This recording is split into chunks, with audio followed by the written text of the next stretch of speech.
What is going on, everybody? Joe Metz of FTN Daily back once again to bring you some more StatHero NBA picks for Friday, May 14th. And man, what a crazy slate.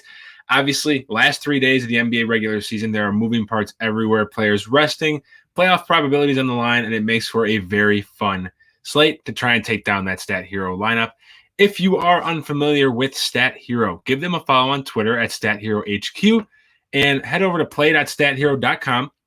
Head over to their sportbook section of the website and use the promo code FTN upon your first deposit, and you will receive a 3x bonus on your first sportsbook play. That is 3 times your money.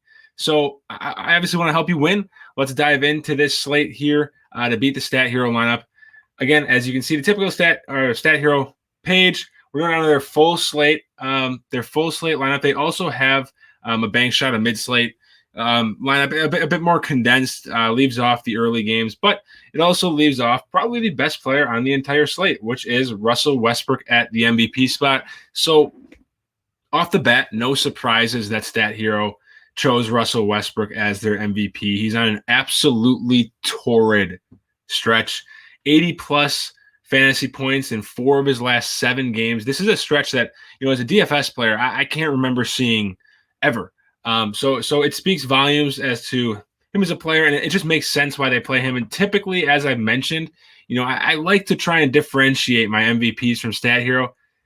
Full transparency, guys, this is not a slate to do that. I just, with the stars resting, with so many of these games being meaningless, Westbrook being in one of the somewhat more meaningful games, it just feels a bit unwise to fade him as the highest projected player in one of the best game environments. So I am fully on board with locking Russell Westbrook into my MVP spot, matching the output you'll get with StatHero. So, hey, if he busts, StatHero's busting with you, and then it's just a 5v5 as opposed to your 6v6. It leaves you with 36,000 coins remaining. StatHero took an interesting strategy here, and it makes sense on this slate. Given all the starters that are resting, we have seen a lot of opportunity open up for these deep bench players that provide some value relative to their salary. Players like Nico Mannion, Killian Hayes, Damian Dotson, and then obviously DeLon Wright of the Kings, who's been performing really well with Tyrese Halliburton and De'Aaron Fox out for the better part of the last couple of weeks.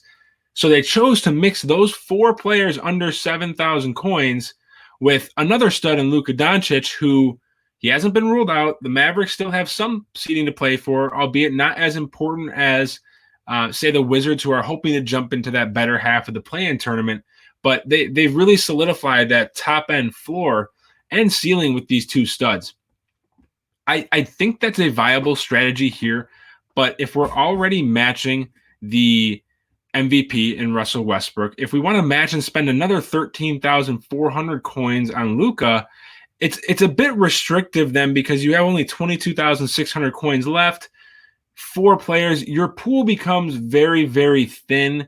And StatHero, all respect to StatHero, before we're going to beat you tonight, you did a really nice job with your construction. You chose probably the 4 best options in that price range. So I'm okay fading Luka here. If you want to play him or play Nikola Jokic as a second stud and differentiate your value, all the power to you. It can be done.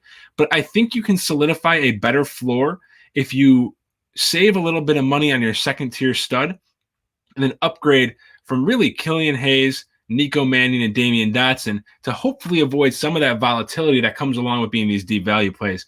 So if looking at these second-tier studs, obviously Nikola Jokic, great spot against the Detroit Pistons. He did play last night, so there is worry that his minutes will be scaled back. Unlike Nikola Jokic, however, his teammate Michael Porter Jr. did not play last night. He's not injured. He was ruled out for rest purposes. 8,700 coins. I absolutely love getting the exposure to Denver's offense here. I do think he's slightly underprojected at 31.4 points, given the offensive run he's been on since Jamal Murray and Will Barton went down. So I love pairing him with Westbrook as a high floor, high ceiling combo, while also getting that exposure to a great matchup that you could have gotten with Nikola Jokic, albeit for $2,900 more, or excuse me, $3,900 more. Looking, so then that leaves us with 27.3 thousand coins remaining. It gives us a lot more flexibility than it would if we rostered, Luka and Russell Westbrook. So I am going to match StatHero here with another play. DeLon Wright has been absolutely balling since the 2-point guards and Tyrese Halliburton and De'Aaron Fox went down, playing a Memphis Grizzlies team who is typically a mediocre matchup.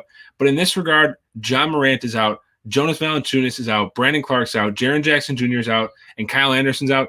That's essentially their starting five. Like, it's very hard to kind of project the same matchup with their best players being out.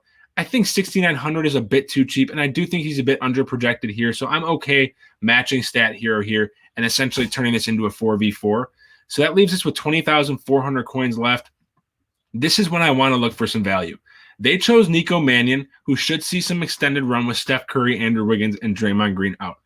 Great. I can't argue with the play, but I can argue that there are better and higher floor and higher ceiling options for not too much more on the same team. So I like getting exposure to that the same path to upside, arguably a path to more upside. So my choice for my third flex spot is going to be Jordan Poole. He is much more expensive at 8,300, but he should slot into the starting point guard spot. The absence of Andrew Wiggins and Kelly Oubre, who has been out, should open up even more volume than just the absence of Steph does. He's filled in admirably. I have absolutely no problem here, and I feel much better about Jordan Poole than I do Nico Mannion. So that leaves us with 12,100 coins left. We are going to have to find some value. So essentially, we're trying to combat Killian Hayes and Damian Dotson right now. Killian Hayes, Corey Joseph is out. Frank Jackson's out. Rodney McGruder's out. Wayne Ellington's out. Jeremy Grant's out. Like, literally all of the Pistons are out. So Killian Hayes will remain the starting point guard, probably see 28 to 30 minutes. He has a path to a ceiling. There's no denying that. The issue I have with Killian Hayes is that he's been much more demonstrative in demonstrating his floor rather than his ceiling, and his likely outcome of probably 20 to 25 fantasy points. Right now, StatHero has Killian Hayes projected for 20.6 fantasy points. I don't know if I want that for 6,100. I would much rather pay 500 more, get a higher projected player in Saben Lee, who will be his direct backup. And the benefit here is if Saben Lee plays well, there is a good chance they will then keep him on the court and in turn could take Killian Hayes off the court. So you're killing two birds with one stone. You're getting the ceiling with Saben Lee and also the potential for that to negatively impact the StatHero lineup. So they're going down while you're going up. Leaves us with $5,500 left, one spot. StatHero projected 173.9. We're sitting at 158.2. Really want to find at least 15, 16 fantasy points as a cushion in terms of raw projections. I'm sticking with the theme of the Pistons here. Not only are there starters, obviously, we typically get Mason Plumlee out on nights like this, but Isaiah Stewart is also out. And Isaiah Stewart is the center that typically fills in for Mason Plumlee, a very good point per minute producer. This essentially paves the way for Jahlil Okafor to kind of do whatever he wants and get as many minutes as he wants against the Denver Nuggets team that has a lot of higher field goal percentage than any team in the NBA in the restricted area. As good as this team is offensively, they've really struggled defensively around the rim. So I like the idea of getting to a Jahlil Okafor to round your lineup up. Takes you to 176 projected points, 2.1 higher than the StatHero lineup. I feel good about it. I think we have more balance. I think we have a higher floor ceiling combination. And I feel good about this lineup. If you don't like the idea of pairing two Pistons, they are a volatile team. You can take Jahlil Okafor out. You can look towards a JaVale McGee, who drew the start yesterday. Should be in line for more minutes without JaMychal Green and Paul Millsap. A John Conchar, who on the wing should be in line for more minutes in Memphis with all their starters out.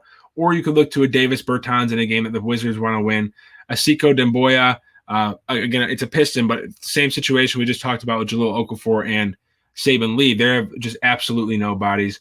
Or you can look to someone like a Stanley Johnson who had a 60-plus fantasy point outing. I don't 100% recommend looking at Stanley Johnson because he has been a poor point per minute producer, but he showcased some upside. If you want to take that risk, go for it. So again, putting Jahlil Okafor in has us projected to win by 2.1. That will do it for the StatHero NBA breakdown for the May 14th slate. Good luck. Again, follow StatHero HQ on Twitter. All of our StatHero content here at FTN Daily is free, so hit that link in the bio for more. If you go to the chat function at the top of our website, we have a free Discord as well.